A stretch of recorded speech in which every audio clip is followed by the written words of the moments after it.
Pourquoi tant de haine?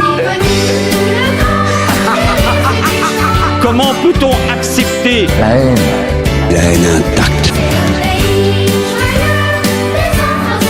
la vengeance et la haine? Ce n'est pas acceptable. Je vous demande de vous arrêter. Taisez-vous! Pourquoi tant de haine?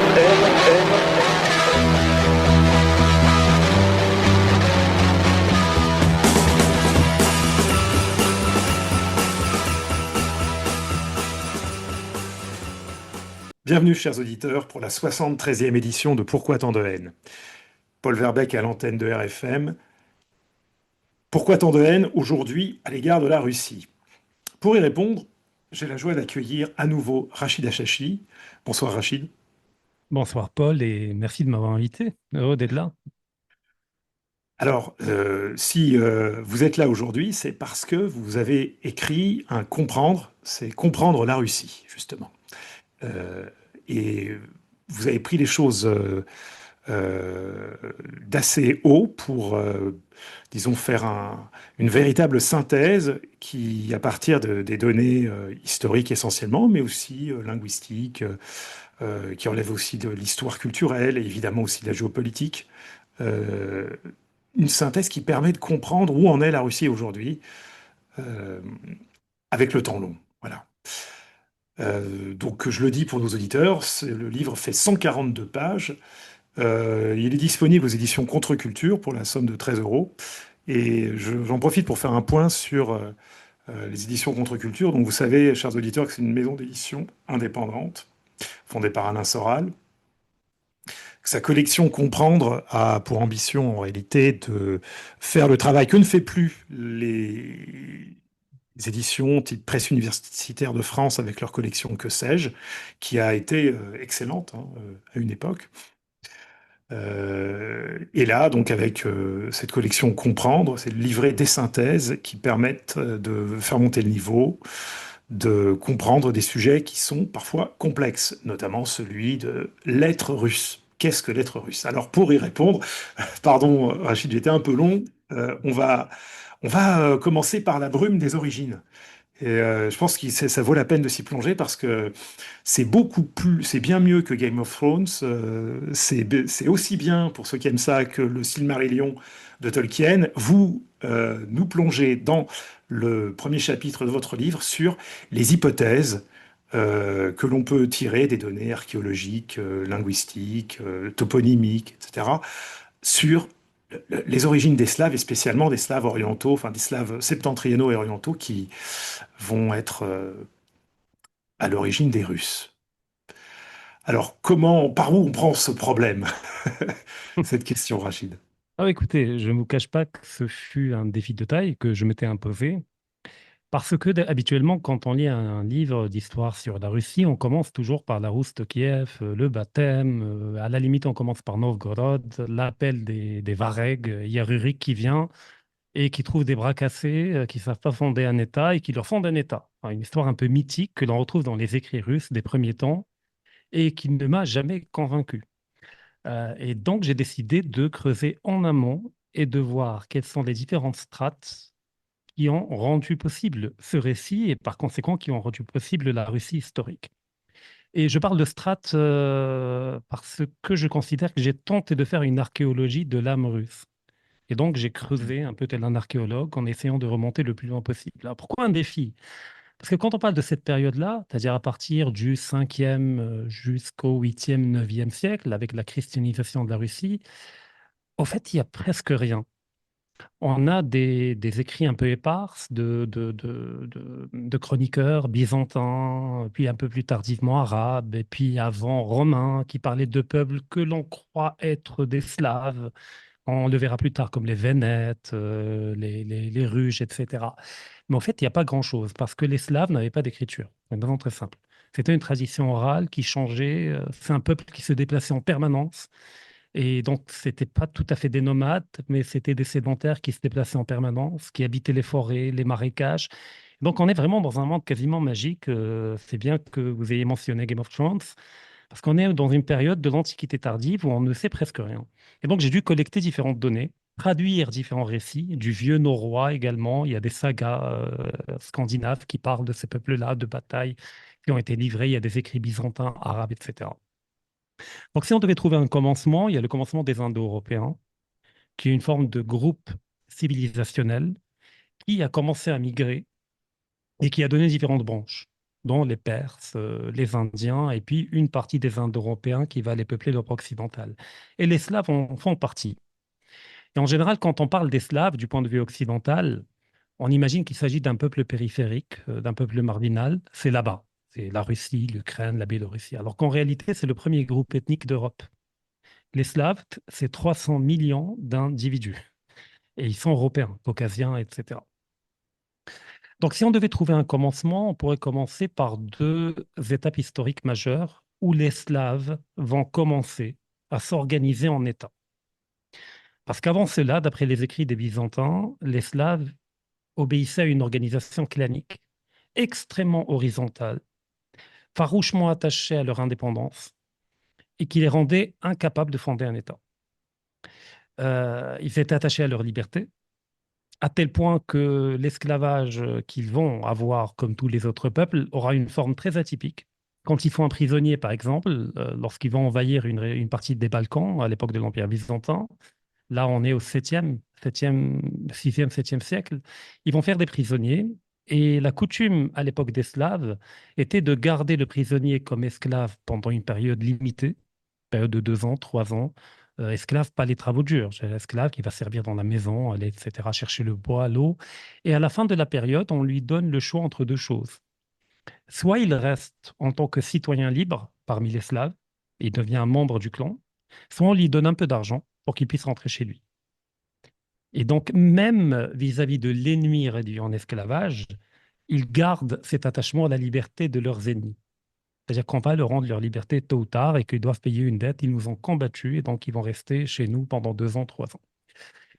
Et la première constitution étatique eut lieu grâce au contact avec les Germains, notamment les Carolingiens, où un groupe de Slaves qu'on appelle les Abodrites, qui se trouve dans l'actuelle région de la Poméranie, c'est le nord-est de l'Allemagne, c'est un peu à l'est du Danemark, qui donne sur la mer Baltique.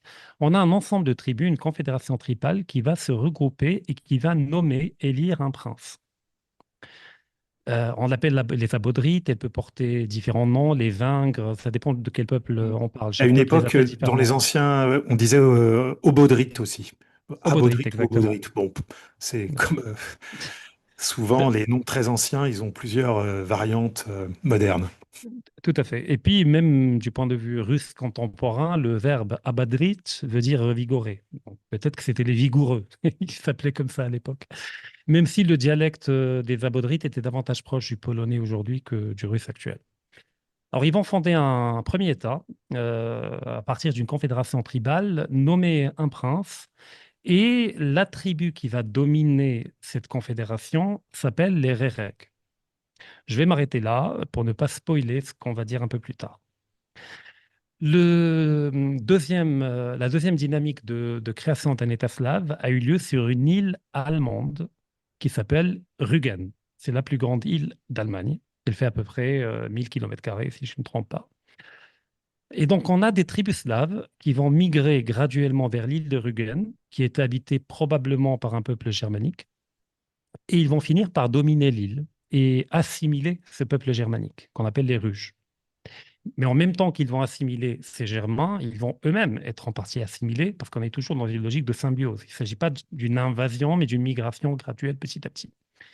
Et les Slaves de Rügen vont fonder un État extrêmement centralisé, avec une forme de monolatrie, alors pas un monothéisme, mais une monolatrie, c'est-à-dire qu'ils vont adorer un seul dieu, qui s'appelle Sviatavit, et la statue représentait un dieu avec 4 visages, c'est-à-dire qu'il regarde dans les 4 directions du monde, de l'univers, etc.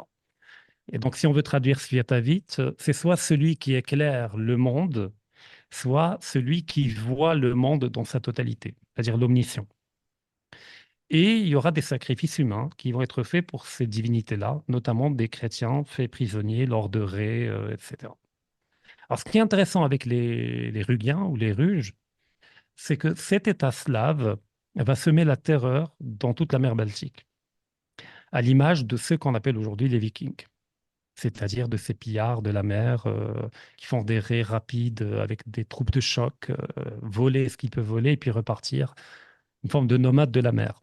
Alors les Slaves vont également pratiquer la piraterie et les raids sur les régions côtières de la mer Baltique, à tel point que même les Scandinaves les craignaient. Et il y a plein de témoignages de l'époque qui le racontent. Et des archéologues ont fait des fouilles dans l'île de Rügen et ils ont trouvé des navires fabriqués par les Slaves de l'île de Rügen et qui étaient quasiment similaires aux dracars vikings. À la seule différence que les clous utilisés pour bâtir ces bateaux n'étaient pas métalliques, n'étaient pas de fer, mais étaient des clous en bois. Ce qui a amené les archéologues à trancher de manière définitive qu'il ne s'agit pas de navires vikings, mais qu'il s'agit de navires slaves très similaires aux vikings. Et donc, je disais semer la terreur, même au niveau de la Scandinavie. Et il y avait même des villages et des villes chrétiennes qui donnaient des offrandes au dieu Svetavit, juste pour éviter de se faire piller et attaquer par les Russes. Et donc, on a deux États slaves qui sont globalement méconnus de l'historiographie officielle dont on ne parle pas. Parce qu'il faut comprendre qu'une partie importante de l'Allemagne contemporaine, dans ses frontières politiques actuelles, était majoritairement slave. D'ailleurs, la toponymie le démontre. Quand on voit des villes comme Rostock, il y a le préfixe Ros qui renvoie aux Russes. Lubik. Lubik, ça vient de Lubov, aimer, la ville aimée, la bien-aimée, etc. Donc il y a plein de villes allemandes, surtout à Rügen, mais même sur l'Allemagne continentale, Oui. qui portent des noms d'origine slave. Oui, Oui, même Leipzig est tout à fait. un toponyme d'origine slave, et puis comment dire, il y a beaucoup aussi de patronymes qui sont d'origine slave, et tous les noms en Vitz, c'est les Vitch Tout à fait. qui ont été... Mhm. Et donc, on a une coexistence tantôt conflictuelle, tantôt harmonieuse entre les Germains, les Carolingiens et entre les Slaves à Bodrite, avec au nord l'île de Rügen qui a choisi opter pour la piraterie, avec une forme de principauté centralisée, une monolatrie, et l'avancée des Allemands vers l'Est, qui est une coutume allemande de temps en temps d'aller envahir l'Est, a amené les Slaves à Bodrite à d'abord accepter de tomber sous le protectorat des Carolingiens, puis plus tardivement du Saint-Empire romain germanique, et puis certains qui ont refusé la christianisation qui était imposée par les Germains ont migré vers leurs cousins et leurs frères plus à l'est, notamment dans l'actuelle région où se trouve la ville de Novgorod. Et donc on a des Slaves qui ont une culture de l'État, une culture guerrière similaire à celle des Germains, c'est-à-dire moderne pour l'époque, qui vont plus à l'est vers Novgorod et qui vont impulser à Novgorod la création d'un État russe, parce qu'il va devenir russe par la suite, un État slave, un nouvel État slave autour de Novgorod. Alors comment connecter tout ça avec le mythe de Rurik? C'est que la tribu qui dominait les Abodrites, je l'ai dit tout à l'heure, s'appelle les Rérek, et leur étendard, leur symbole, était un faucon qui chutait en piqué sur sa proie, avec ses ailes repliées. Regardons maintenant le symbole de l'Ukraine, qui est le trident ukrainien, qu'ils ont repris des pièces de monnaie qui étaient battues à l'époque de la Russe de Kiev, notamment d'Oleg le Sage, etc., où on trouve le symbole du trident. Les Ukrainiens contemporains ne l'ont pas inventé, ils l'ont récupéré de leur histoire. Et puis en fait, il ne s'agit pas d'un trident.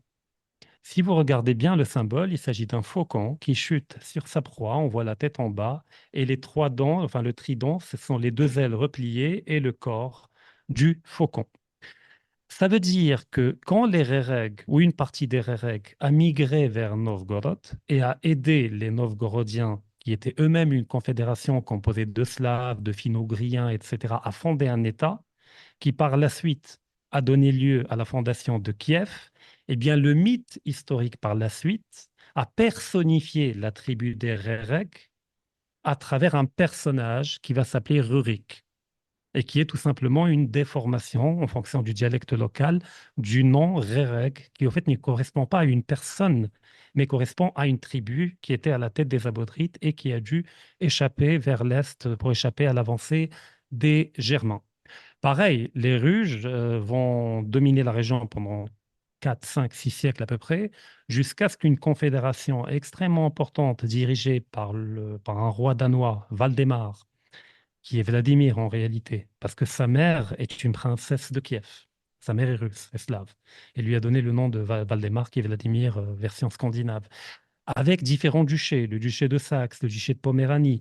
Donc il a fallu toute une confédération de plusieurs duchés et du roi du Danemark pour venir à bout de l'île de Rügen, qui était une vraie forteresse naturelle qui était tenue par un État centralisé, petit certes, mais redoutable. Et donc il y a une partie des Ruges ou des Rugiens qui va également émigrer à l'Est et qui était déjà connu déjà pour sa piraterie, etc.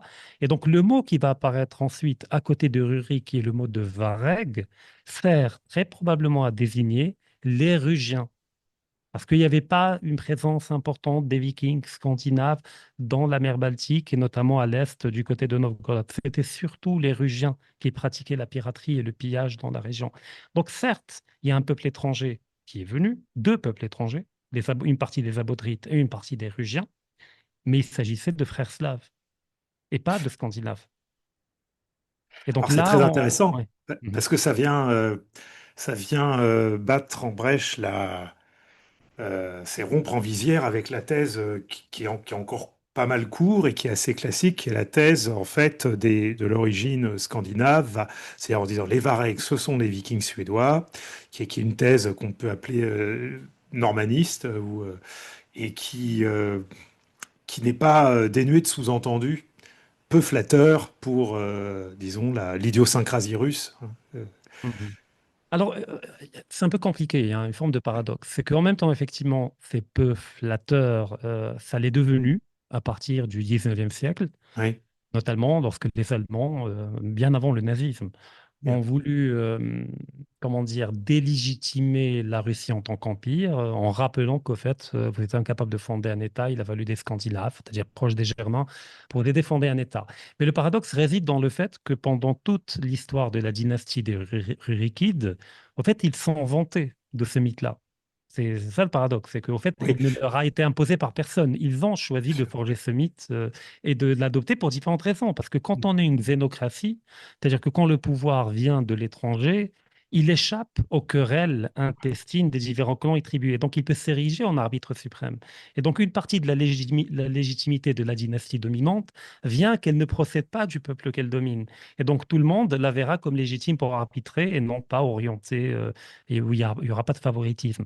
Donc, ça a été entretenu. Même Ivan IV s'en vantait, etc. Il s'est même inventé un mythe encore plus lointain en disant que l'origine de Rurik serait un certain Prusse, qui est le frère adoptif de l'empereur romain Auguste. Enfin, on est dans un délire mythique. Mais à l'époque, c'était normal. Personne ne le contestait. Tout le monde croyait à tout, globalement. mais dans les anciens régimes européens, ça n'est pas effectivement délégitimant, comme tu Tout à le dis. fait. Et puis c'est même assez fréquent, puisque l'aristocratie française d'Ancien Régime prétend être la descendante des Les conquérants Francs, francs les Germains. Hein. de la Gaule, voilà. Et on peut aussi parler de la noblesse polonaise qui prétend descendre comme un seul homme des Sarmates ou des Scythes. Euh, Hypothèse pour le coup encore plus fantaisiste. Enfin, et Oui. donc c'est assez classique. Mais effectivement, ça amène le thème quand même qui peut être là à des oreilles plus modernes, très dépréciatives, de la xénocratie.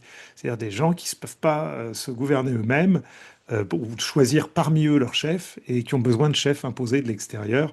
Et disons que dans l'Europe moderne et euh, comment dire, teintée des idéaux démocratiques, ça devient embarrassant. Cette, et cette thèse-là, elle prend cette connotation, la thèse du pouvoir venu de l'extérieur. Et alors, c'est peut-être à cet égard intéressant de dire un mot de la querelle autour de l'origine du terme russe, tout simplement. Alors, honnêtement, on ne D'où sait ça pas. vient? Il y a des hypothèses. Personne ne peut trancher. Alors, j'ai lu plusieurs centaines de pages d'historiens russes, de linguistes. Tous prennent des pincettes lorsqu'ils parlent de cette thématique-là. Alors, certains parlent d'une toponymie, c'est qu'il y aurait une rivière en Ukraine, enfin, il y a une rivière en Ukraine qui s'appelle la rivière Ros, et que c'était la frontière qui séparait le monde slave du monde des steppes, notamment les Coumans, etc. Et donc, les peuples étrangers appelaient les Slaves les Ross, en fonction de la rivière qui porte le nom Ross. Mais la rivière elle-même, pourquoi elle s'appelle Ross? Donc, il y a différentes thèses. Mais honnêtement, personne ne peut trancher réellement. Et il y en a qui parlent du fait que les Rousses, par exemple, seraient en réalité des Scandinaves. Et que c'est eux qui auraient donné le nom de Rousse, la Rousse de Kiev et aux Slaves, etc. Là encore, on revient à ce que j'ai dit au début, c'est qu'on est dans une période où il n'y a presque pas d'écrit. On ne peut que supposer. On va enjamber quelques siècles et évoquer un moment qui est vraiment évidemment fondateur et qui pour le coup est euh, présente dans l'histoire officielle, hein, dans la chronique de l'époque, plus de traits de vraisemblance, disons, même si il y a des adaptations, c'est la conversion au christianisme. Mhm. Comment ces païens deviennent-ils chrétiens? Quel est comment se fait cette adaptation, cette conversion, cette transition? Alors, ce qui est avéré, c'est que la conversion s'est faite grâce aux contacts étroits qui se sont développés avec les Byzantins, avec les Romains d'Orient, Constantinople. Sachant que les contacts entre les deux pôles existaient bien avant la conversion, c'était des liens commerciaux, mais c'était également des liens guerriers. Il y avait des périodes où des princes de la Rousse de Kiev ont débarqué pour assiéger Constantinople. Et ils ne sont partis qu'après un mariage avec une princesse byzantine ou avec un tribut extrêmement élevé en pièces d'or et en argent. Donc les contacts étaient très fréquents. Et du point de vue byzantin, et dans la diplomatie byzantine de l'époque, que la Russie va intégrer par la suite et qu'on voit chez Poutine, et ce que très peu de gens comprennent aujourd'hui, c'est que les Byzantins avaient conscience des limites de leur capacité. Ils étaient d'un côté menacés par les musulmans à l'Est, qui étaient infiniment plus puissants démographiquement, économiquement, etc., sur les Omeyyades, puis les Abbassides. Et ils étaient également menacés par des peuplades nomades, les Péchénègues et d'autres peuples qui débarquaient par surprise pour assiéger Constantinople, juste pour avoir un tribut extrêmement important. Et si Constantinople avait opté à l'époque pour une guerre frontale à la romaine, elle se serait épuisée au bout d'un siècle. Et donc, ils ont trouvé une méthode plus intelligente, c'est de tisser un jeu d'alliances extrêmement complexe et mouvant pour monter les peuples les uns contre les autres. Par exemple, quand ils sont obligés de combattre les Péchénègues et qu'ils arrivent à battre les Péchénègues, ils ne les massacrent pas. Au contraire, ils les intègrent comme un peuple ami, comme un peuple frère, et ils les installent au niveau des marches de l'Empire pour que ces Péchénègues qui hier étaient ennemis deviennent aujourd'hui le bouclier de Byzance contre un autre peuple. Et puis par la suite, si un peuple plus puissant vient, ils vont le monter contre un autre peuple, etc. Et donc les Slaves étaient un peuple turbulent, à l'image de ces peuplades-là, notamment les Bulgares, qui vont poser problème aux Byzantins jusqu'au XIe siècle. Et l'une des méthodes que les Byzantins ont trouvées pour domestiquer les Slaves, c'était de tenter de les convertir graduellement. Et la conversion de la Rousse a commencé bien avant la version officielle. Donc, il y avait des missionnaires qui se déplaçaient, il y avait des villages qui se convertissaient, il y avait des villages qui étaient hybrides, où il y avait des païens qui coexistaient avec des chrétiens. Mais petit à petit, l'élite russe a vu l'intérêt de se convertir, peut-être pas parfois, ou peut-être parfois, peut-être une conversion authentique, on ne sait pas, mais pour avoir le prestige de l'Empire byzantin. N'oublions pas que Constantinople était appelée par les Russes Tsargrad, la ville royale, la ville divine, c'était l'archétype de la ville. D'ailleurs, même Kiev va être bâti à l'image de Constantinople. Il y a des monuments qui vont être répliqués, alors pas avec la même taille, avec la même finesse, mais il y aura une volonté d'utiliser la ville de Constantinople comme modèle idéal pour toutes les autres villes. Et donc, on a un baptême officiel dans la région de Chersonèse, dans l'actuelle Crimée, qui va être fait, mais qui en réalité ne va faire qu'officialiser une longue dynamique de conversion qui a commencé bien avant et qui s'est diffusée sur les territoires russes. À l'époque de Alors, Vladimir Ier, le, oui. le lieu en Crimée pour les auditeurs francophones, donc on le voit quelquefois appelé, vous me dites si je me trompe, dans la littérature, chéronèse, c'est ça, ou kéronèse. Et c'est, voilà, c'est ça. Et alors, quelle est la physionomie de cet État, de ce premier grand État russe, en étendue, en forme de gouvernement? Mhm. Qu'est-ce qu'on peut en dire? Alors, il avait deux pôles politiques, ce qu'on appelle la Rousse de Kiev. Au fait, elle avait deux pôles. Il y avait Novgorod au nord et il y avait la capitale qui était Kiev. Donc une Et très il y grande avait un... étendue, hein. C'est immense. Tout à fait. C'est une étendue qui était immense pour l'époque. D'ailleurs, on peut voir les cartes, où vous le verrez. Mais ce n'était pas un État centralisé comme on pourrait l'imaginer. C'était un État relativement fédéral, on dira aujourd'hui, où chaque prince avait un fief, une large autonomie. Et à la tête des princes, il y avait un prince qui dominait le tout. Mais il devait composer dans une logique des fois de rivalité, des fois de coopération avec les autres princes, mais c'était une structure énorme et extrêmement fragile. Et d'ailleurs, il y a eu des rivalités, il y a eu des empoisonnements, des assassinats, des règlements de compte entre les différents princes. Il y avait toujours une velléité indépendantiste à Novgorod. D'ailleurs, quand le prince de Kiev s'est converti, Vladimir Ier, etc., Novgorod a refusé la conversion parce qu'ils étaient extrêmement attachés à la divinité russe classique Perun, qui est le dieu du tonnerre, une sorte de Jupiter slave. Ils étaient déjà dans une monolatrie, donc ils ne voyaient pas l'intérêt d'aller vers un monothéisme, puisqu'ils étaient déjà dans un culte qu'ils connaissaient, etc. Et donc, il y a eu des campagnes militaires pour obliger Novgorod à se convertir au christianisme. Mais ils vont résister encore longtemps, pendant des décennies, avant d'avoir une conversion définitive. Et cette fragilité tenait bon tant qu'il n'y avait pas une menace exogène de nature à ébranler toute la structure. Et cette menace, on en parlera plus tard, ce fut l'invasion mongole.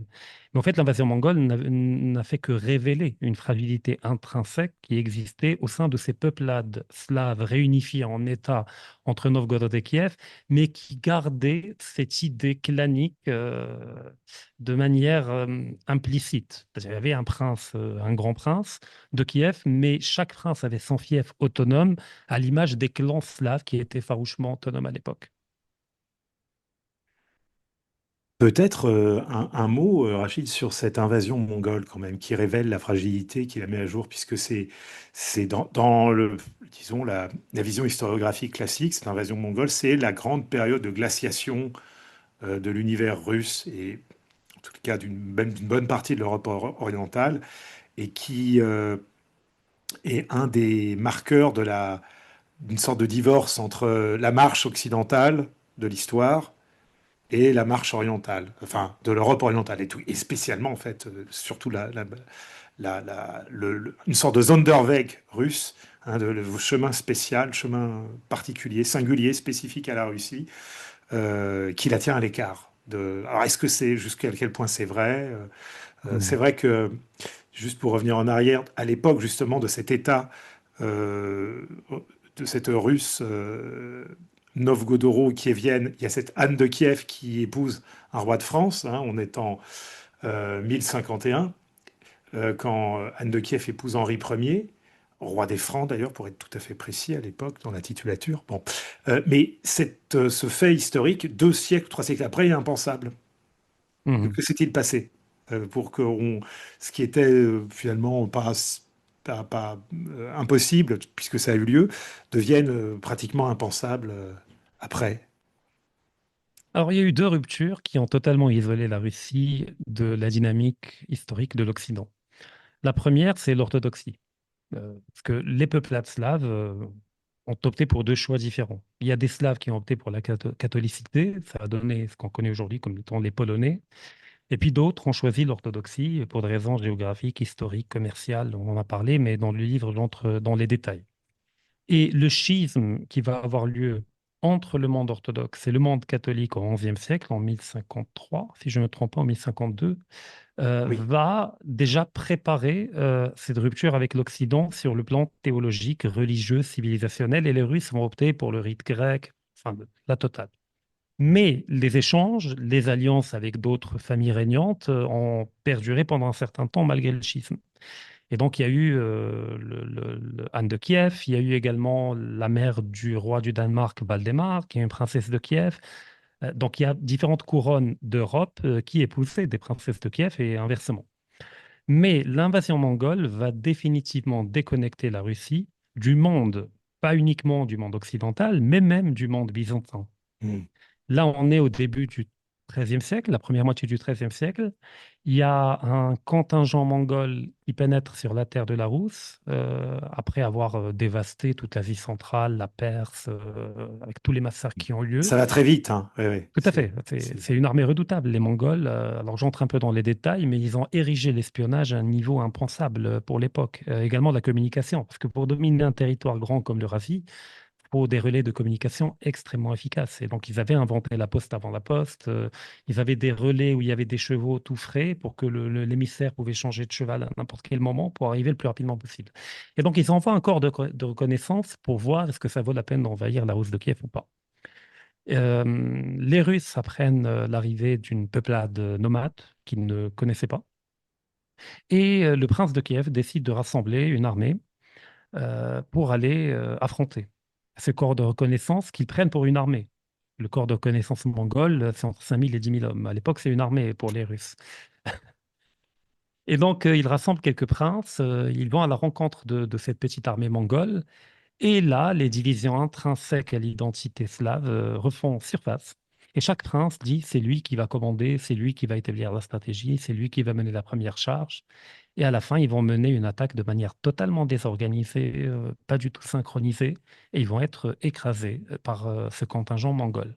Non seulement ils vont être écrasés, mais les princes qui vont survivre et qui vont être faits prisonniers vont être écrasés par une structure en bois circulaire sur laquelle les chefs de guerre mongols vont manger, boire et festoyer en écoutant les gémissements des princes qui sont en train d'étouffer sous la structure en bois. Donc c'est la première fois que les Slaves rencontrent une telle cruauté. C'est une cruauté vraiment asiatique au sens littéral du terme, mais typique des Mongols, davantage des Mongols. Là, les Mongols se disent la route est prenable, il y a quand même des richesses, ça vaut la peine, et ils reviennent au niveau de l'Asie centrale pour venir avec une vraie armée cette fois. Donc la Rousse de Kiev s'organise, commence à préparer la défense. Seulement, ce qu'ils ne comprennent pas, c'est qu'il ne s'agit pas de simples nomades. Parce que la plupart des nomades que les Russes connaissaient, il suffisait de rentrer dans la ville et fermer la porte à temps, et puis voilà, ils repartent. Parce qu'ils n'avaient pas d'armes de siège, ce n'était pas des armées modernes, quand on parle des Petchénègues ou quand on parle des Koumans, etc. Donc c'était facile de les maîtriser, de dominer la steppe, mais ils ne pouvaient pas prendre de ville. Par contre, les Mongols, c'est autre chose. Ils avaient intégré des technologies chinoises, ils étaient capables de construire l'équivalent de ce qu'on appelle au Moyen Âge les trébuchets.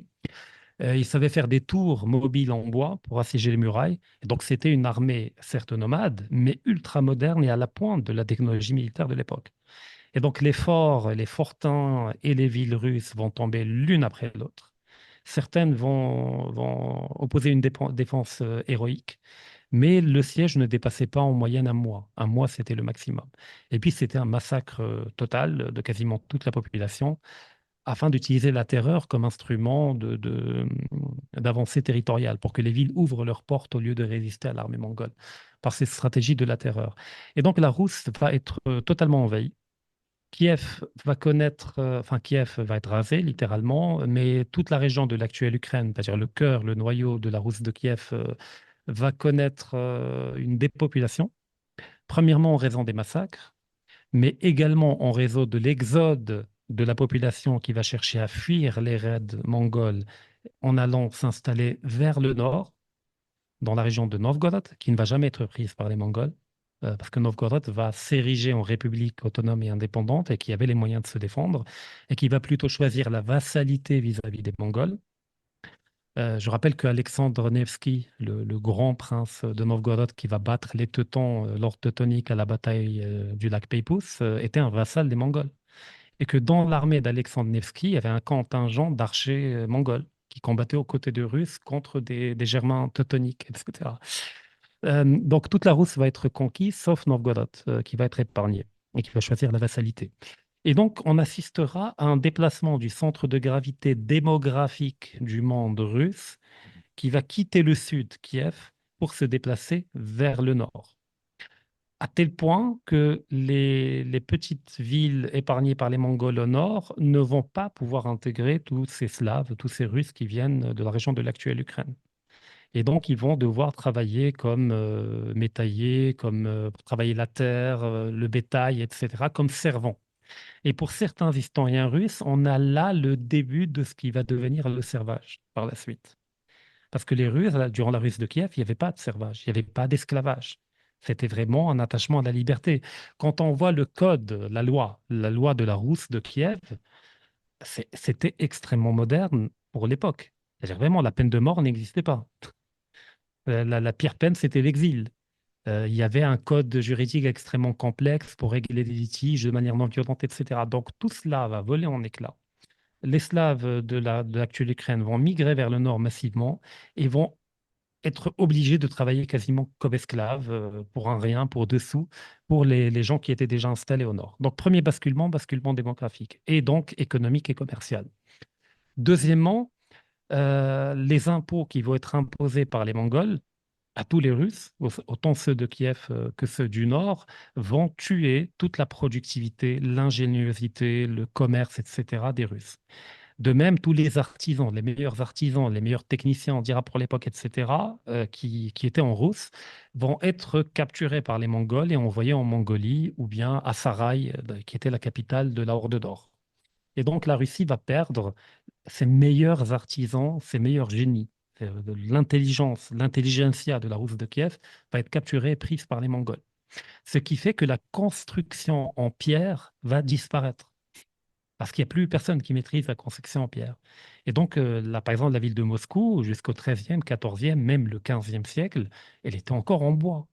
Et souvent, il y avait un incendie qui ravageait toute la ville. Et donc, entre le XIIIe siècle et le XVIe siècle, on a perdu la technologie de sculpter des pierres et bâtir en pierre. Donc, c'était vraiment un retour, pas à l'âge de pierre, mais à l'âge de bois, en l'occurrence. Et donc, la Rousse de Kiev a perdu 3, 4 siècles de progrès, de dynamique civilisationnelle. C'était un vrai massacre civilisationnel qui a été imposé par les Mongols à la Rousse de Kiev. Et il faudra plusieurs siècles pour s'en remettre. Pardon. Alors malgré tout, quelle est l'empreinte finalement dans la sédimentation, hein, dans les strates de l'âme russe? Quelle empreinte a laissé ce temps de soumission à la Horde d'Or, aux Mongols? Alors, pour le comprendre, il faut brièvement parler du mode de gouvernance utilisé par les Mongols pour diriger un territoire aussi vaste que le territoire de la Rousse. Il est évident qu'ils ne peuvent pas le contrôler directement et mettre des garnisons mongoles partout. Et donc, ils vont sous-traiter leur domination à des princes russes. Donc, ils vont autoriser des princes à redevenir princes après la première conquête et les premières vagues, mais à condition qu'ils lèvent l'impôt pour le compte des Mongols. Et il y aura un prince qui aura le Yardlik. Yardlik, c'est un peu comment on appelle ça en français? Le, L'autorisation, le le mandat? cachet, le mandat, Ah voilà, oui, le mandat, le cachet, le sceau, etc. oui. C'est le sceau, voilà, parce qu'il y avait un truc physique qui était donné à un prince pour aller récolter l'impôt auprès des autres princes qui eux-mêmes ont récolté l'impôt auprès de leurs sujets. Et les princes de la Rousse se battaient entre eux pour obtenir le Yardlik. Pourquoi? Parce qu'ils pouvaient se faire un petit, voilà, voler un peu, prendre un peu d'argent, ne pas tout donner en Mongol, cacher un petit peu, etc. Et c'était un signe de prestige. Ça voulait dire qu'on était adoubé par le khan mongol de la Horde d'Or, en l'occurrence, et plus de Mongolie. Et pour obtenir ces impôts, eh ben, naturellement, il fallait humilier, il fallait dominer, recourir à la violence, mater des révoltes de ses propres citoyens, de ses propres sujets. Et donc, cette culture de la liberté qui avait structuré la Rousse de Kiev et l'imaginaire des Russes pendant des siècles a commencé à graduellement disparaître au profit d'une hiérarchie et d'une verticalité combinée, quand il le fallait, à une forme de dureté, voire de cruauté menée par des Russes contre d'autres Russes, ce qui est totalement inédit dans l'histoire de ce territoire-là. Et donc ça va marquer l'imaginaire russe très profondément, parce que n'oublions pas que la domination mongole va durer quand même plusieurs siècles. Elle commence vers le milieu du XIIIe siècle, et elle ne va réellement se terminer qu'au XVe siècle. Donc on a 3 jusqu'à 4 siècles de domination totale et puis partielle des Mongols qui vont entretenir ce mode de gouvernance à travers le Yardlik. Et les Mongols n'hésitaient pas, quand ils sentaient qu'un prince les trompait, à le convoquer à Sarai et à l'exécuter, après l'avoir humilié. Et donc, il y avait un schéma de terreur permanente. Et quand un prince refusait de payer ou se révoltait, comme ce fut le cas du frère d'Alexandre Nevski, les Mongols vont réaliser à nouveau des raids en rasant des villes, des villages, etc. Et donc les Russes vont vivre pendant 3 siècles dans la terreur, dans les rapts, que les Mongols vont voler, piller, réduire en esclavage un nombre important de Slaves. D'ailleurs, on pourra parler plus tard un peu des Khazars et des Radhanites qui ont précédé les Mongols dans cette tradition-là. Et donc, le règne par la terreur va devenir quelque chose de russe, va devenir quelque chose qui va être intériorisé par les Russes entre eux, et puis vis-à-vis des peuples dominés. Et durant cette période de domination mongole, premièrement, il y a eu le déplacement du centre de gravité, mais il y a également l'émergence de ce qui va devenir une ville qu'on appelle aujourd'hui Moscou, qui au moment de l'invasion mongole était un simple fortin qui était peuplé de 2000-3000 personnes, principalement des garnisons avec leur épouse, etc.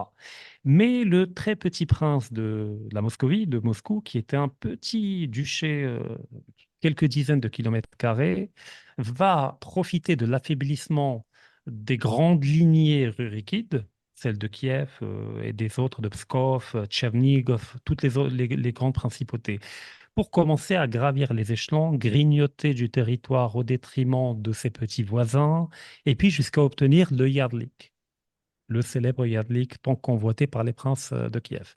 Mais ce qui va distinguer la branche moscovite des Rurikides, celle qui domine à Moscou, c'est qu'ils vont adopter une forme de pragmatisme, de réalisme, couplé à une allégeance totale et inébranlable aux Mongols. Ils vont tirer leur force d'une soumission totale aux Mongols. C'est qu'on va entrer en rivalité avec d'autres princes et pour dévorer un prince voisin, on va le monter les Mongols contre ce prince en disant aux Mongols qu'il fomente un complot, qu'il veut se révolter avec d'autres princes afin d'avoir l'aide mongole pour aller envahir le prince voisin. Et donc ce territoire va graduellement grandir, grandir. L'efficacité dans la gestion pécuniaire de cette lignée des princes moscovites va être redoutable. Zéro défense, des dépenses superflues, amasser de l'argent, acheter des terrains, quand on ne conquiert pas, on achète des terrains et agrandir le domaine en évitant son fractionnement. Et donc la Moscovie va profiter premièrement du contexte global, historique et géopolitique de l'époque, mais également de sa position géographique qui est située plus au nord et qui est loin, relativement loin des régions plus facilement attaquables par les Mongols, notamment les steppes en Ukraine, etc. Donc c'est une région boisée, relativement facile à protéger, avec une rivière, la Moskova, qui la protège. Et la virtuosité des princes de la Moscovie vont lui permettre de s'ériger jusqu'à devenir par la suite la principauté qui va libérer la Rousse des Mongols, sachant qu'elle a accepté une soumission totale aux Mongols pendant 3 siècles à peu près. Oui, ce qu'il faut dire aussi, c'est que ces différentes, cette Russie des principautés finalement fragmentées et vassales, soumises aux Mongols, elles sont toutes gouvernées par des princes qui ont comme principe de légitimité tous de descendre de Rurik, en tout cas de le Mhm. prétendre. Donc, finalement, ces princes de Moscou, eux, ont pour seul, oui, critère distinctif que de gouverner au départ un territoire assez étroit. Ouais. Mhm. Et puis, bon, surtout qu'ils avaient l'appui mongol. Ils avaient la légitimité, oui, mais Oui. c'est la superpuissance de l'époque, c'est les États-Unis de l'époque qu'ils avaient à Oui, et côté. puis leur habileté Tout à fait. continuait sur plusieurs générations. Et ça, cette habileté, pas toujours flamboyante, mais qui dédaigne pas les petits gains, hein, parce que les petits gains font, hein, les petits ruisseaux font les grandes rivières, etc. Vous insistez là-dessus comme un des marqueurs, un des héritages mongols, en fait, dans la sédimentation russe. La force de la longue volonté. Alors, je ne sais pas comment ça Tout se à dit fait. en russe. Длинная воля. Длинная воля, c'est la longue volonté. C'est que, en fait, quand on a un État qui est fragmenté, comme c'était le cas pour la Rousse de Kiev avant l'invasion mongole, par définition, on ne peut pas penser ou développer une vision à long terme, puisqu'on est en permanence dans des rivalités intestines et toute l'énergie de l'État est dépensée dans le maintien de l'État, de l'unité de l'État.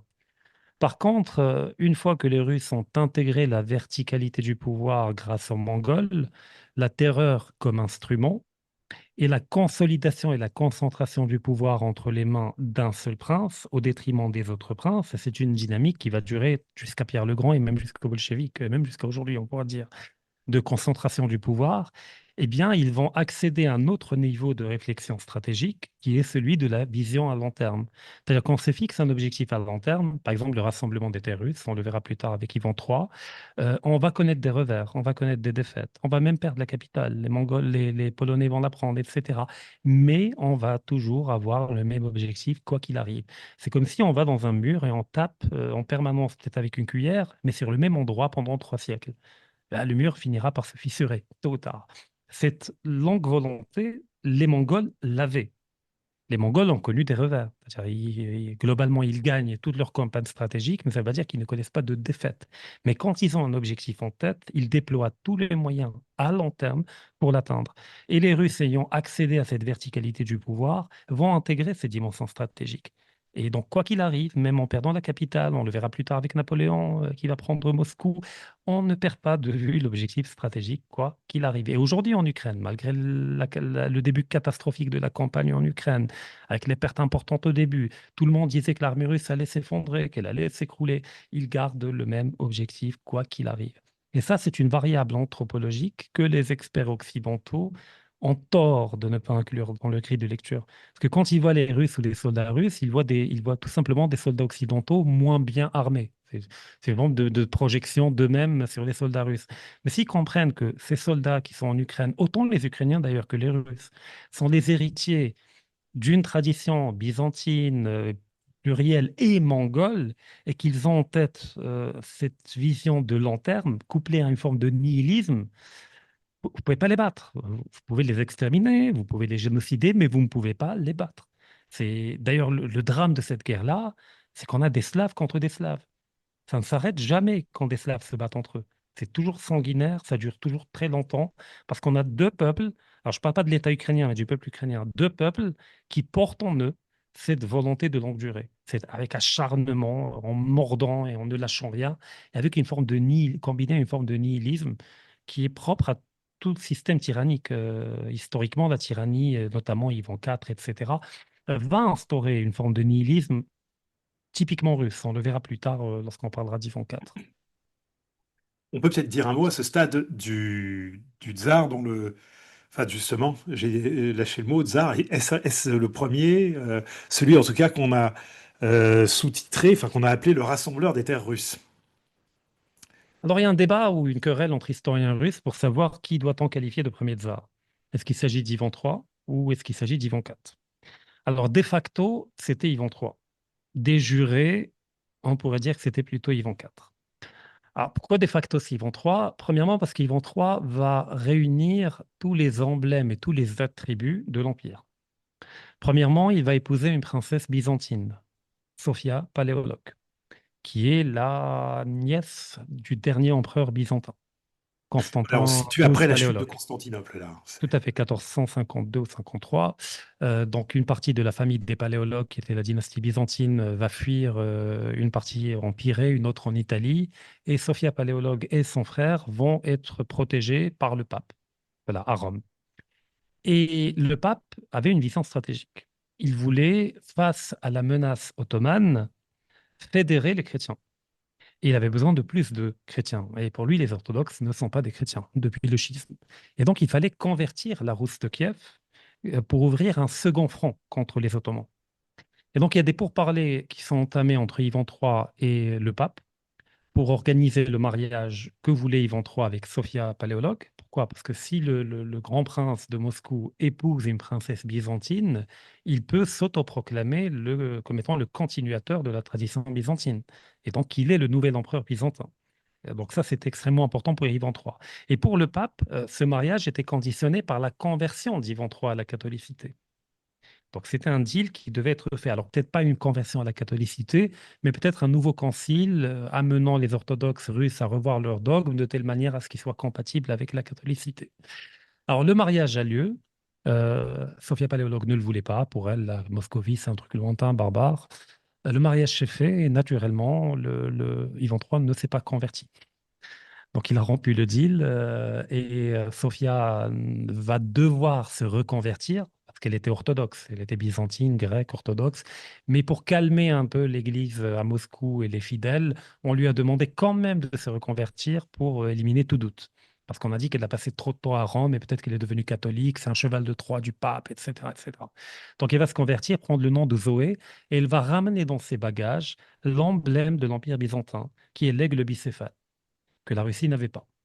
Et donc, il va devenir, un peu plus tard, quelques décennies plus tard, le symbole, l'emblème officiel de la Russie. Et donc, la Russie devient la nouvelle Byzance et Moscou devient la troisième Rome. Et c'est à cette époque-là que Moscou s'érige et s'autoproclame troisième Rome. Donc, on a cette reconstitution qui s'est faite par des voies très particulières à travers Rome, le pape, etc., pour finalement reconnecter la Russie à Byzance, dont elle a été déconnectée, notamment par l'invasion mongole. Ah, je sais pas pourquoi on a commencé à parler de ça. J'ai perdu le fil, je crois. Oui, et on peut évoquer aussi sur le règne d'Ivan III. Ah oui, oui, oui. Pourquoi premier tsar? Oui, pardon. Mhm. Oui, voilà, c'est ça. Et en fait, c'est à une époque, son époque est aussi marquée par l'hérésie des judaïsants.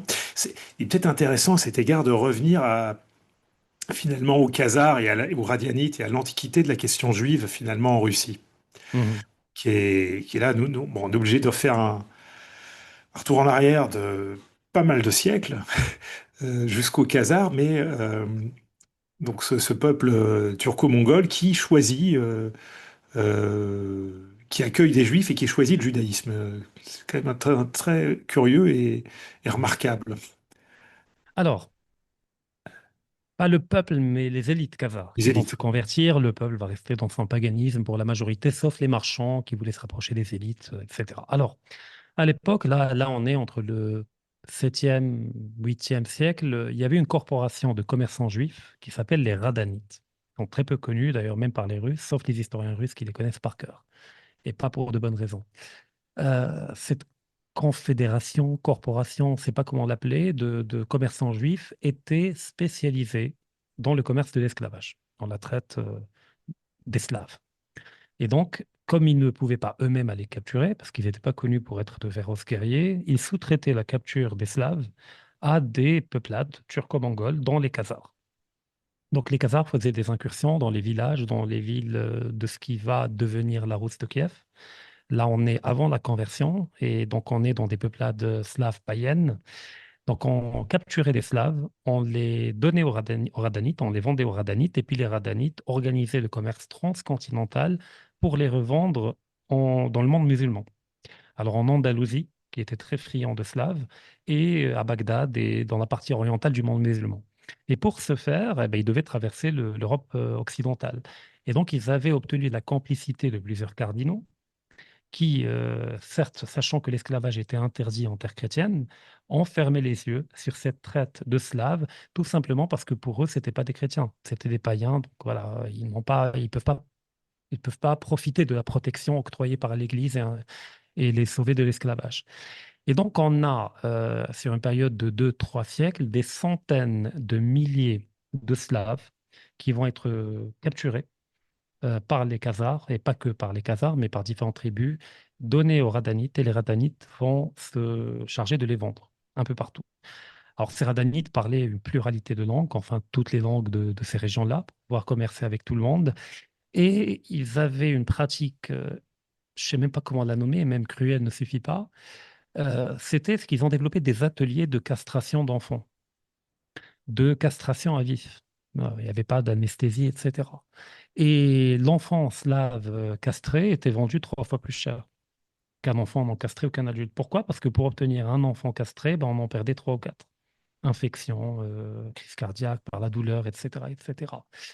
Et là encore, l'histoire, elle est très particulière, parce que l'Andalousie, qui va acheter énormément de Slaves, des femmes, mais pas que des femmes, elle va acheter également beaucoup d'hommes qui étaient appréciés pour leur force, pour leur courage, pour leur hauteur, la taille, etc., et qui vont servir de garde personnelle pour les émirs à Cordoue.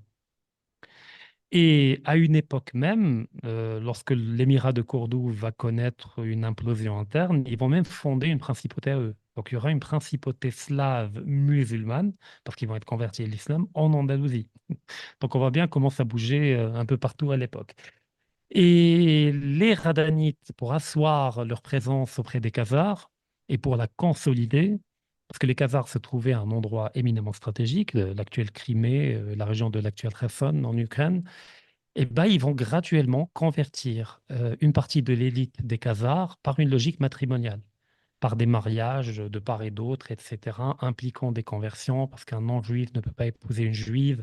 Et donc, petit à petit, ils vont réussir à convertir quasiment toute l'élite khazare, l'élite combattante et l'élite marchande khazare. Ça va se diffuser au niveau du peuple, mais ça ne va jamais englober la totalité du peuple. Et donc, dans l'imaginaire russe, alors, je dirais pas les juifs, mais le judaïsme, combiné à la dimension turco-mongole, qui à l'époque n'était pas encore musulmane, mais qui va le devenir avec l'invasion mongole, va laisser une cicatrice extrêmement profonde dans l'imaginaire russe. Et alors, même si les Russes aujourd'hui ne connaissent pas les Radhanites, puis peut-être qu'ils ne connaissent pas les Khazars, ni les Turco-Mongols, etc., mais de manière inconsciente, il y a des cicatrices qui passent de génération à génération. Et ça nous a amené à la question de l'esclavage et à ce problème de l'homophonie entre slaves et esclaves. Mhm. Ça vaut la peine d'en dire un petit mot, peut-être. Oui. Qu'en est-il? Est-ce que c'est à cause des Slaves que le terme esclave est- a marqué, enfin, a fini par désigner la condition servile ou enfin, d'où cela vient-il? Non, pas du tout, c'est un problème d'étymologie. Parce que le mot slave, on le retrouve chez des chroniqueurs byzantins, Procope et d'autres, qui parlent de sklavénoi, ou sklavénoi, pour désigner les Slaves, qui à l'époque n'étaient pas réduits en esclavage. C'était au contraire eux qui envahissaient l'Empire byzantin et qui réduisaient en esclavage des Grecs, notamment dans les Balkans, etc. Et on le retrouve chez les musulmans, notamment les voyageurs comme Ibn Fadlan et d'autres, qui parlent de Saqaliba, pour parler des Slaves. Et donc, c'est un terme qui est utilisé par plusieurs peuples qui ne sont ni latins ni grecs, mais même les latins et les grecs l'utilisaient. Alors, la confusion vient du fait que le mot esclave vient du latin par un cheminement étymologique qui n'a rien à voir avec le mot slave qui nous viendra du grec.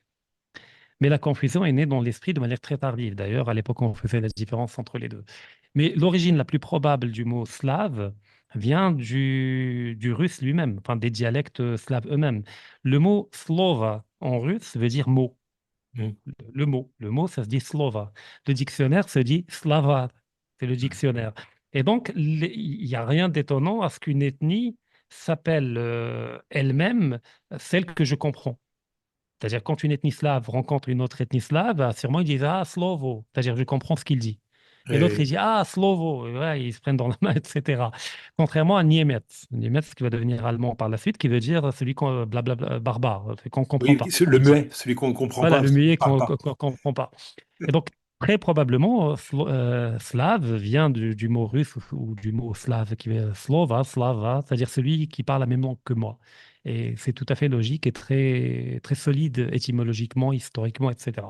Après, il y a d'autres versions qui disent que ça vient de slava, qui veut dire la gloire, c'est-à-dire qu'ils s'appelaient eux-mêmes les glorieux. Ça, j'en doute. Moi, je penche plutôt pour la version linguistique, c'est-à-dire ceux qui parlent la même langue que moi. On reviendra sur l'empreinte aussi, enfin le rôle des Juifs dans l'histoire russe à d'autres étapes de l'histoire, mais pour l'instant, si on reprend la trame chronologique, après Ivan III vient Ivan IV, et là, donc le premier tsar déjuré, et alors un tsar extraordinaire, c'est qu'on peint comme un peu à la fois tyrannique, un petit peu fou, et quand même l'auteur de grandes réalisations. Euh, alors comment en faire une synthèse? C'est une synthèse, un portrait de ce souverain tourmenté. Alors, très compliqué. C'est un personnage qu'on peut en même temps haïr, en même temps ressentir de la pitié pour lui, en même temps l'aimer, en même temps... Très compliqué. Premièrement, Ivan IV va incarner l'apothéose de l'héritage mongol au cœur de l'imaginaire russe. C'est-à-dire c'est la centralisation à l'état quasiment absolu, mais avec une dimension mystique.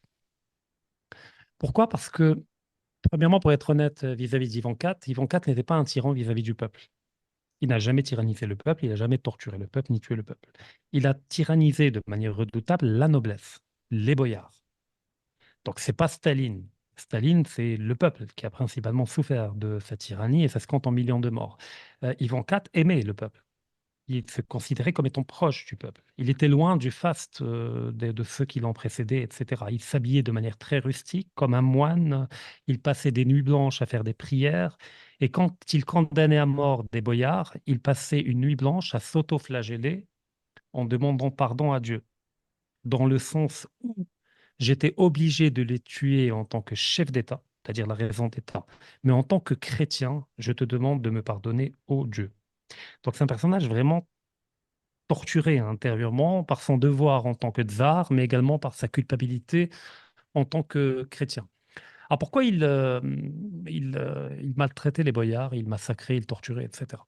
Premièrement parce qu'il a eu un traumatisme d'enfance, que quand il a été enfant, les boyards ont massacré une partie de sa famille, ils l'ont gardé en captivité, il souffrait de malnutrition, il le nourrissait mal, il était maltraité, donc il a gardé un très mauvais souvenir de cette caste-là. Et donc, il y avait des comptes à régler d'ordre personnel. Deuxième élément, déjà enfant, il a été traumatisé par cet épisode-là. Il paraît que certains membres de sa famille ont été enterrés vivants devant lui. Et donc, déjà enfant, il torturait des animaux, il les jetait par-dessus les tours, etc. Donc, c'est typique des cas des enfants maltraités, etc. Deuxième élément, pour ne pas entrer dans la psychologie de comptoir, on va entrer dans le sérieux, c'est qu'il avait pour mission, et s'était donné pour mission de fonder un vrai État russe, un État fort, un État central, capable de faire face aux menaces de l'époque, c'est-à-dire la menace mongole qui était encore présente, notamment le Khanat d'Astrakhan et le Khanat de Crimée, qui sont nés de la dislocation de la Horde d'Or. Pour Oui, nos auditeurs, oui, qui ne sont pas familiers de la ah prononciation, c'est oui, les khanats, donc en fait les États à la tête desquels se trouve un Khan, un Khan, un Khan, comme vous voulez, mongol. qui n'a rien à voir avec Jean-François Kahn, hein, c'est pas le même Khan, voilà. Hein. Bah, quoique, si on remonte au Khazar, Ah oui, voilà, ouais, c'est. Donc oui, le Khanat khazar qui était encore très très puissant et qui est le grand fait d'armes oriental de Ivan l'époque IV. d'Ivan IV. Tout à fait. Donc il y avait la menace mongole qui était présente. D'ailleurs, Moscou va être brûlé sous le règne d'Ivan IV. Ils vont prendre Moscou. Et puis il y avait les Polonais et les chrétiens catholiques du côté de l'Ouest, notamment la Pologne, qui menaçait les terres de la Rousse. Et donc il fallait consolider l'État. Et donc il fallait réduire le poids et la puissance des boyards, qui avaient chacun son fief, chacun sa garde, chacun son armée. Et donc quand il condamnait à mort un boyard, eh bien il lui confisquait ses terres. Donc c'était une manière d'agrandir son propre domaine en tant que tsar. Il comprenait qu'il ne pouvait pas être un tsar efficace s'il y avait des boyards plus riches que lui, s'il y avait des boyards qui avaient plus de terres que lui. Et donc il va agrandir le domaine royal au détriment des boyards en confisquant systématiquement tous leurs biens et toutes leurs terres. En même temps, on peut comprendre sa paranoïa ou sa méfiance. Parce qu'il est avéré aujourd'hui historiquement, il y a un vrai travail d'historien russe qui a été fait, que beaucoup de boyards, à l'époque, complotaient effectivement avec les Polonais. Donc, ce n'était pas que de la paranoïa. Donc, il avait tout un service d'espionnage, etc., qui lui permettait d'identifier cela. Donc, tous les cas d'exécution n'étaient pas injustes. Donc, il y avait des cas où il y avait de l'arbitraire, ou tout simplement pour affaiblir une branche de la famille des Rurikides qui était rivale de la branche dominante, celle d'Ivan IV, mais il y avait également des fois des exécutions à bon escient vis-à-vis de traîtres, factuellement traîtres, de gens qui sont factuellement traîtres. Son domaine qu'il va agrandir et qu'on va qualifier de Oprichnina ou Aprichnina, parce que le O se prononce A des fois en russe, ça va être le domaine tout simplement royal, le domaine impérial du tsar, au sein duquel il va instaurer une vraie inquisition. Il y aura un ordre de moines, Aprichniki, qu'il ne va jamais quitter. Il va dormir avec eux, prier avec eux, vivre avec eux, loin du faste, etc. Et ça va être ses inquisiteurs et sa force de choc pour aller capturer un boyard, le ramener, le torturer et l'exécuter. Et donc, dans ce domaine-là, effectivement, il a instauré un schéma de terreur vis-à-vis des boyards, mais également des gens affiliés aux boyards ou qui soutiennent les positions des boyards. L'analogie avec l'Inquisition, on peut la dresser dans ce sens où l'Inquisition était le seul moyen, enfin, comment dire, déjà on parle d'Inquisition espagnole, pour en gros toucher n'importe qui dans la société, indépendamment du cadre coutumier féodal. Et c'est cette capacité à percer ces écrans, cette capacité à l'État de percer ces écrans traditionnels, en fait, hein, protecteurs contre le pouvoir central, qui rapproche en effet l'Inquisition espagnole de l'Oprichnina qui vise spécialement justement la Les noblesse, boyards, ceux tout à qui fait, la sont voilà, les noblesse. boyards qui... euh, Alors, oui, alors, l'autre élément, parce que comme il était réellement mystique dans sa démarche, il considérait que l'Optichnina ou l'Inquisition russe coïncidait avec la consolidation de l'État russe. Parce qu'il partait de l'idée que quand un boyard trahit le tsar, au fait, il trahit Dieu. Et donc, l'Inquisition a raison de le torturer et d'obtenir sa rédemption, avant d'être exécuté tout de même. Pourquoi? Parce qu'il est tsar par la volonté de Dieu. Donc, si on complote contre le tsar, on complote contre Dieu, et donc on cesse d'être chrétien. Et on n'est plus protégé par le Christ. D'où le fait que, et d'ailleurs, le parallèle peut être fait même avec l'Inquisition dans le monde occidental, où effectivement, quand par exemple, un Français à l'époque du XIIIe ou XIVe siècle ou XVe siècle adoptait une hérésie, et ben de fait, il menaçait le pouvoir temporel du roi. Parce que le roi tire sa légitimité du fait qu'il est adoubé par Dieu et qu'il est le lieutenant du Christ. Et ben, si un sujet cesse de croire dans le Christ, il cesse de croire dans la légitimité du roi. Et donc, le fait de le juger religieusement revient à régler un problème également politique. D'où le fait que l'Église catholique n'exécutait jamais les hérétiques. Elle les condamnait, mais elle les remettait au pouvoir temporel. Et c'est le pouvoir temporel qui les brûlait vifs, contrairement à ce que les gens croient. Donc c'était toujours à double visée l'Inquisition. Et même en Russie, dans le cas de l'Oprechnina. Parce que tout était lié à l'époque. C'était pas la laïcité. Si on est fidèle au tsar, on ne peut l'être qu'en étant chrétien. Si on est infidèle, on cesse d'être chrétien. Ou bien si on cesse d'être chrétien, on cesse de facto d'être fidèle au tsar. Et donc il va agrandir son domaine jusqu'à devenir dominant par rapport aux boyards qui vont survivre à l'Oprechnina. Et il va rentrer dans un délire selon lequel la fin des temps est imminente. La fin des temps est imminente, il faut s'y préparer, il faut se purger de tous les péchés. Il va entrer dans un bras de fer avec le métropolite de Moscou. À l'époque, Moscou n'était pas encore un patriarcat. Le métropolite de Moscou va condamner les tortures, les exécutions réalisées par le tsar. Et puis le métropolite va lui-même, qui était l'ami d'Ivan IV, va lui-même être emprisonné. Puis par la suite, il va être étranglé dans sa cellule. Après, il y a des mythes selon lesquels il y aurait eu des miracles dans la cellule de prison, que le métropolite aurait rendu la vue à quelqu'un, qu'il aurait guéri quelqu'un d'autre, etc. Mais il y a ces dimensions mystiques qui étaient omniprésentes chez Ivan IV, que la fin des temps était imminente. Bon, après, il a tué son fils également. On trouvera une analogie également avec Pierre Ier, qui accidentellement a tué son fils, mais même Ivan IV a accidentellement tué son fils. C'était sur un coup de colère.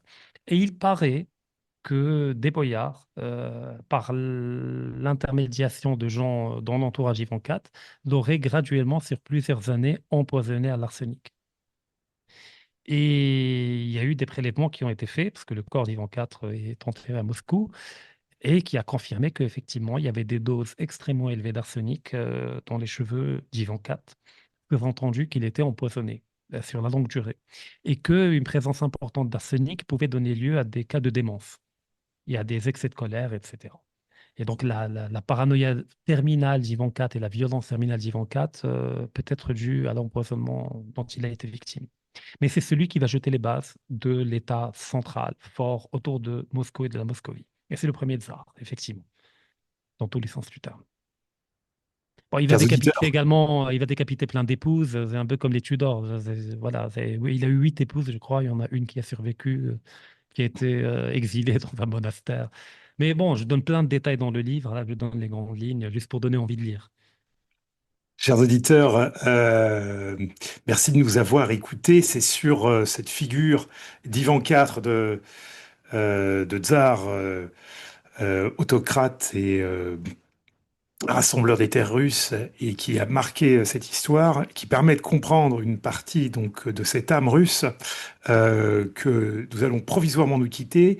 Je vous donne rendez-vous pour un volume 2, deuxième volet de cette émission spéciale de Pourquoi tant de haine, consacrée à comprendre la Russie avec avec son auteur, Rachid Achachi. Je vous rappelle que ce livre donc, est disponible aux éditions Contre-Culture.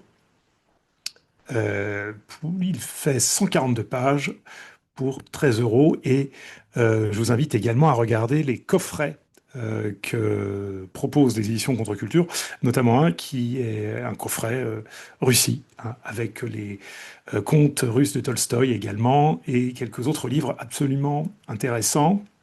Et donc ces deux nouveautés, Comprendre la Russie et Les contes russes, qui est un livre magnifique avec les illustrations de Marie.